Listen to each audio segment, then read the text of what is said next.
ಬೆಳಕಿನ ಮನುಷ್ಯ ಶ್ರೀಯುತ ಅಮಿತ್ ಶಾ ಅವರು ನನಗೆ ದೆಹಲಿಗೆ ಬರೋಕ್ಕೆ ಹೇಳಿದ್ದಾರೆ.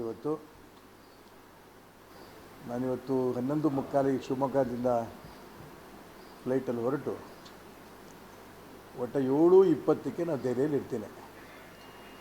ಇವತ್ತು ರಾತ್ರಿಯೇ ನಮ್ಮ ಮನೆಗೆ ಬರಬೇಕು ಅನ್ನೋಂಥ ಅಂಶ ಅವರು ತಿಳಿಸಿದ್ದಾರೆ. ನಮ್ಮ ರಾಜ್ಯದ ಸಂಘಟನಾ ಪ್ರಧಾನ ಕಾರ್ಯದರ್ಶಿಗಳಾದ ಮಾನ್ಯ ರಾಜೇಶ್ ಜಿ ಅವರು ಅವ್ರ ಮನೆಗೆ ಹೋಗಿ ಭೇಟಿ ಮಾಡಬೇಕು ಅನ್ನೋಂಥ ಮಾತು ಹೇಳಿದ್ದಾರೆ. ಇವತ್ತು ರಾತ್ರಿಯೇ ಅವ್ರನ್ನ ಭೇಟಿ ಮಾಡೋದಿದ್ದೇನೆ.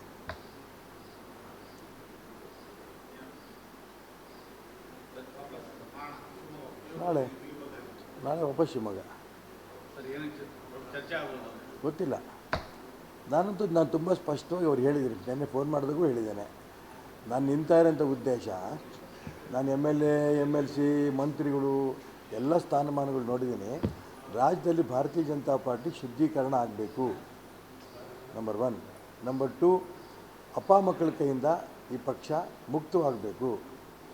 3ನೇದು, ಎಲ್ಲ ಹಿಂದುತ್ವವಾದಿಗಳು, CT ರವಿ ಇರ್ಬೋದು, ಬಸವನಗೌಡ ಪಾಟೀಲ್ ಯತ್ನಾಳ್ ಇರ್ಬೋದು, ಪ್ರತಾಪ್ ಸಿಂಹ ಇರ್ಬೋದು, ಸದಾನಂದ ಗೌಡ ಇರ್ಬೋದು, ಅನಂತಕುಮಾರ್ ಹೆಗಡೆ ಇರ್ಬೋದು, ಇವರೆಲ್ಲರೂ ಕೂಡ ಪಕ್ಕಕ್ಕೆ ಸರಿಸಾಗಿದೆ.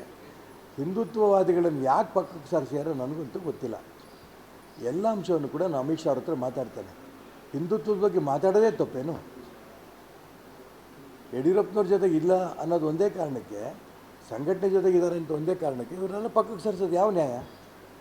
ಇದನ್ನಷ್ಟೂ ಕೂಡ ನಾನು ಅಮಿತ್ ಶಾ ಅವ್ರ ಹತ್ರ ಮಾತಾಡೋದಿದ್ದೇನೆ. ಯಾಕೆ ಅವರು ಪ್ರಯತ್ನ ಮಾಡ್ತಾರೆ, ನಾನು ಅವ್ರ ಮನಸ್ಸೊಲಿಸೋ ಪ್ರಯತ್ನ ಮಾಡ್ತೀನಿ. ಯಾವ ಉದ್ದೇಶಕ್ಕೆ ನಾನು ನಿಲ್ತಾ ಇದ್ದೀನಿ, ತಪ್ಪು ಸರಿನೋ ನೀವೇ ಹೇಳಿ ಅಂತ ನಾನೇ ಅವ್ರಿಗೆ ಹೇಳ್ತೀನಿ. ರಾಜ್ಯದಲ್ಲಿ ಇವತ್ತು ಚರ್ಚೆ ಆಗ್ತಿರೋದು ಅಂಶ ಇದೇ ಉದ್ದೇಶಕ್ಕೇ. ಚರ್ಚೆ ಆಗಲಿ ಅನ್ನೋದಕ್ಕೆ ನಾನು ಚುನಾವಣೆ ನಿಂತಿದ್ದು. ಚರ್ಚೆ ಚೆನ್ನಾಗಿ ಆಗ್ತಾಯಿದೆ. ಎಲ್ಲರೂ ನನಗೆ ಫೋನ್ ಮಾಡಿ ಹೇಳ್ತಿದ್ದಾರೆ, ನೀವು ತೊಗೊಂಡಿರೋಂಥ ಯಾವ ಉದ್ದೇಶಕ್ಕೆ ಚುನಾವಣೆ ನಿಲ್ತಾ ಇದ್ದಾರೆ ಇದು ಸರಿ ಇದೆ, ಯಾವ ಕಾರಣಕ್ಕೂ ಹಿಂದೆ ಸರ್ಕೋಬೇಡಿ ಎಲ್ಲರೂ ಹೇಳ್ತಾ ಇದ್ದಾರೆ. BJP ಅಷ್ಟೇ ಅಲ್ಲ, ಕಾಂಗ್ರೆಸ್ನವ್ರು JDSನವರು ಕೂಡ ನಾವು ನಿಮ್ಮ ಹಿಂದಿದ್ದೇವೆ ಅನ್ನೋಂಥ ಮಾತನ್ನು ಹೇಳ್ತಾ ಇದ್ದಾರೆ.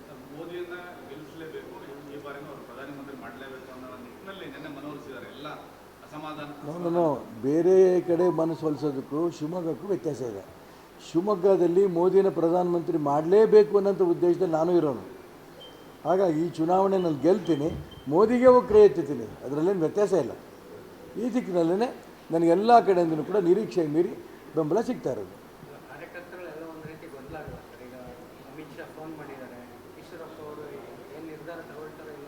ನಾನು ಈಗಾಗಲೇ ನಿರ್ಧಾರ ಸ್ಪಷ್ಟ ಮಾಡಿಬಿಟ್ಟಿದ್ದೀನಿ. ಅವರಿಗೆ ಕ್ಲಿಯರ್ ಆಗಬೇಕು ಅಂದರೆ ಡೆಲ್ಲಿಗೆ ಹೋಗಿ ಬಂದಮೇಲೆ ಯಾರು ಗೊಂದಲದಲ್ಲಿದ್ದಾರೆ ಅವ್ರು ನಾಳೆ ಬೆಳಿಗ್ಗೆ ಕ್ಲಿಯರ್ ಆಗುತ್ತೆ.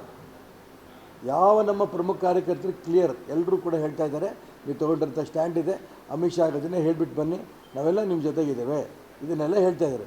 ಕೆಲವರು ಅಲ್ಲೊಬ್ರು ಇಲ್ಲೊಬ್ರು ಗೊಂದಲದಲ್ಲಿರೋರಿಗೆ ನಾಳೆ ಬೆಳಿಗ್ಗೆ ಕ್ಲಿಯರ್ ಆಗುತ್ತೆ. ಮೀಟಿಂಗು ಮಾಡಲ್ಲ, ಏನು ಸಭೆಯೂ ಇಲ್ಲ.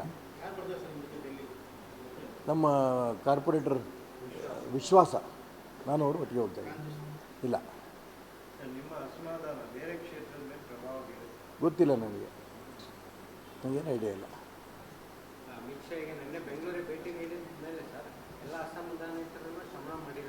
ಅಲ್ಲ, ನನ್ನ ಉದ್ದೇಶವೇ ಬೇರೆ, ಅವ್ರ ಉದ್ದೇಶವೇ ಬೇರೆ.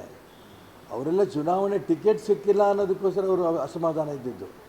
ನನಗೆ ಬರೀ ಚುನಾವಣೆ ಟಿಕೆಟ್ ಸಿಕ್ಕಿಲ್ಲ ಅನ್ನೋದಷ್ಟೇ ಅಲ್ಲ, ಪಕ್ಷದ ಶುದ್ಧೀಕರಣ ಆಗಬೇಕು, ಹಿಂದುತ್ವವಾದಿಗಳಿಗೆ ನ್ಯಾಯ ಸಿಗಬೇಕು, ಇಡೀ ರಾಜ್ಯದಲ್ಲಿರುವಂಥ ನೊಂದ ನಮ್ಮ ಕಾರ್ಯಕರ್ತರು, ಪಕ್ಷವನ್ನು ಕಟ್ಟಿ ಇಂಥ ಸ್ಥಿತಿ ಬಂದುಬಿಟ್ಟಿಲ್ಲ ನಮ್ಮ ಪಾರ್ಟಿಗೆ ಅಂತ ನೊಂದ ಕಾರ್ಯಕರ್ತರಿಗೆ ಧ್ವನಿಯಾಗಿ ನಾನು ನಿಲ್ತಾ ಇದ್ದೇನೆ. ಈ ಎಲ್ಲ ಅಂಶವನ್ನು ಕೂಡ ನಾನು ಅಮಿತ್ ಶಾ ಅವರಿಗೆ ತಿಳಿಸಲಿದ್ದೇನೆ.